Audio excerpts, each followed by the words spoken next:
دوستان عزیز، البته که من وقتی کامنتاری ها می شود خونده می برایم، مثلا خدا به صد بار شکر که صحیفه های ما یکم صحیفه های گنده نیست. گنده یعنی گنده، مو گنده میگیم یعنی بد نیست.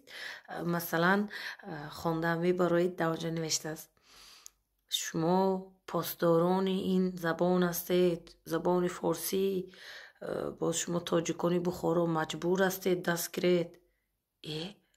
خیر با نوشته که نخ خودش در همینجا یک سوال دویم ذهنم میبید. من میگم همه آدم خودش تاجیک نبوده که مگم با نوشته که شما مجبور هستید این زبان دست گیرید، شما دست گیرید مجبور هستید، باید در بچه‌تان یاد دهید. این نصیحت می، این امر می، این چی هست این خودش؟ خدا و صد بار شکر ما میدانیم، خدا و صد بار شکر تا هنوز توانستیم زبانمان را دست گرفتیم. مثل شما روسی شب و روز گپ نمیزنیم. گفتنی میشه ما بکی میگویی بسیار جالب است با خدا. خیر بازم خیلی احترام میکنیم. اون میفهمید این فکری کسی نیست، فکری کسی اینطور میباشد، این فکری من است، اینطور می نویسن.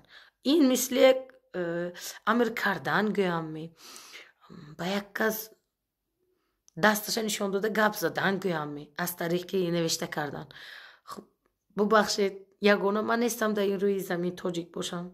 باز همینطور که شما خیلی زیاد جدا میکنید من از تاجیکان آسیایی میان هستم. شما میخواستید یا نه آسیایی بدن متاثر کرده است مثلا، اما شما هم تاجیک هستید. برای زبانتان کدوم چیزی کردن در کار است برای فرهنگ یعنی خب بودن از دیون نیستگی است که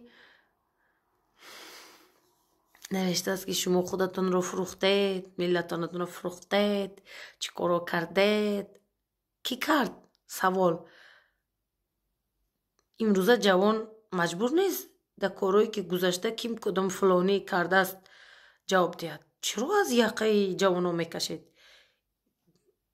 ببخشید احمقی هم حد و حدود دارد، مرز دارد احمق بودنم. ببخشید من 100 بار ببخشید، اما یکم یک دیگه این مغزی کلای کافرموندن در کار. شما بکی می نویسید، بکی می نویسید شما این گپایم.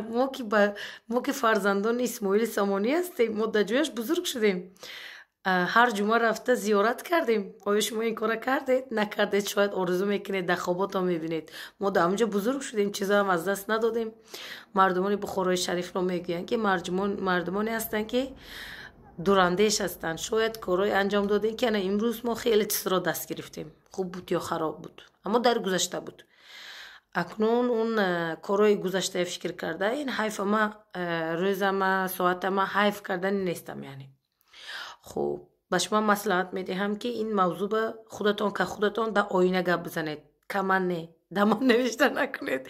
ما خنده میگیرد چون که این با درست مردم با درست آدمش نیست که نوشته میکنید. یعنی خب فکر میکنم الان این تو چیزا اگر ببینم، من خودم از طریق این روانشناسی میگم که همه مردم میخواستن خودش با خودش گپ بزند.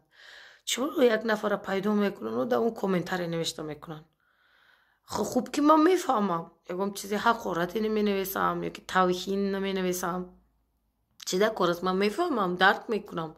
شاید دلی خودش درک دارد، چی میگن از تای دل کدوم دردی دارد، همون طریق این گپا میخواست با من برساند. نه در من نرساند. تشکر زیاد. ما خودمون در اروپا زندگانی میکنیم، مشکلات دایسی از شما هم کشورهای شما یا که حاضر که جایی که شما هستید هم زیاد است. یعنی خب وقتی دلتان برای زبان و تاریختان میسوزد، خودتان باید کدام کاری انجام دهید، نه به دیگران امر کنید.